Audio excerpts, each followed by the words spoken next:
अय्यूब बाब 16। तब अय्यूब ने जवाब दिया, ऐसी बहुत सी बातें मैं सुन चुका हूँ। तुम सबके सब निकम्मे तसल्ली देने वाले हो।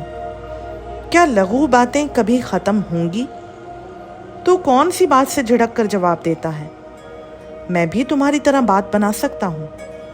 अगर तुम्हारी जान मेरी जान की जगह होती तो मैं तुम्हारे खिलाफ बातें घड़ सकता और तुम पर अपना सर हिला सकता, बल्कि मैं अपनी ज़ुबान से तुम्हें तक़वियत देता और मेरे लबों की गमगुसारी तुमको तसल्ली देती।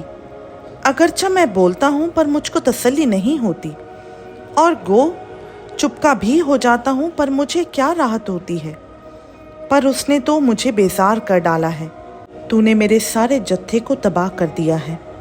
तूने मुझे मजबूती से पकड़ लिया है, यही मुझ पर गवाह है। मेरी लागरी मेरे खिलाफ खड़ी होकर मेरे मुंह पर गवाही देती है। उसने अपने गज़ब में मुझे फाड़ा और मेरा पीछा किया है। उसने मुझ पर दांत पीसे, मेरा मुखालिफ मुझे आंखें दिखाता है।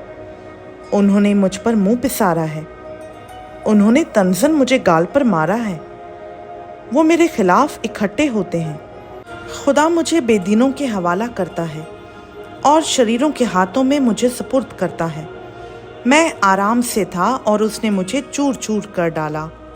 उसने मेरी गर्दन पकड़ ली और मुझे पटक कर टुकड़े टुकड़े कर दिया, और उसने मुझे अपना निशाना बनाकर खड़ा कर लिया है।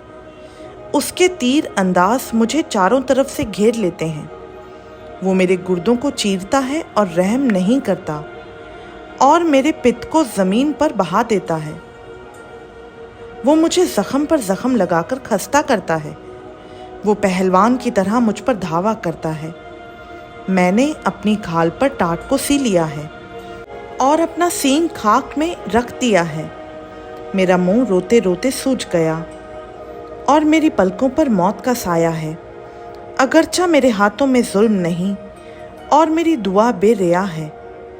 ऐ ज़मीन, मेरे खून को ना ढांकना और मेरी फरियाद को आराम की जगह ना मिले। अब भी देख, मेरा गवाह आसमान पर है और मेरा ज़ामिन आलमे बाला पर है।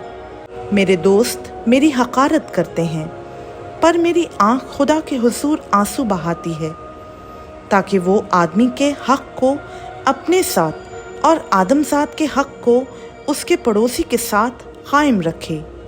क्योंकि जब चंद साल निकल जाएंगे तो मैं उस रास्ता से चला जाऊंगा जिससे फिर लौटने का नहीं।